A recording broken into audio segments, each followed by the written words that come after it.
Next question is, what do you wish you knew before starting a business? Actually, ito yung pinapangarap ko talaga naman. Sana alam ko yung financial literacy. Kasi kung alam ko yung understanding ng bookkeeping, taxes, cash flow management, siguro hindi ako masyado nahihirapan before na i-cope up yung ano ba yung terminology, paano ba i-process yung gano'n.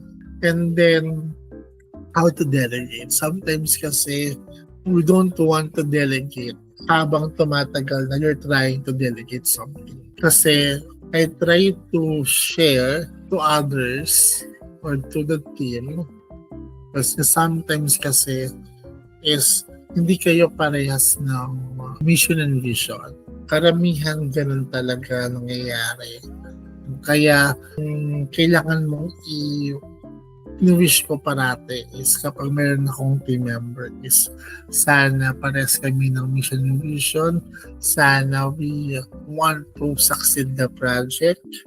Yun, despite the challenges and circumstances, para ma-empowered yung team spirit and then ma-make difference dun sa company. And then, I wish that I am extrovert. Yun.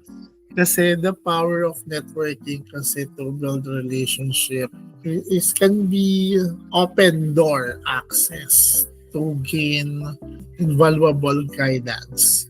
It's really helpful talaga siya. I wish that I have that energy to be extrovert.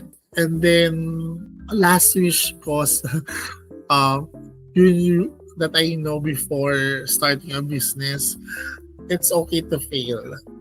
Kasi sometimes kasi, napapaisip din ako. Dati, yung napaka-prone to sa mistakes. Yun. So, although may mga challenges tayo, hindi ganun kadaling i-accept to embrace. But when you go to more things, you will learn how to embrace your failures and put it as a stepping stone to success.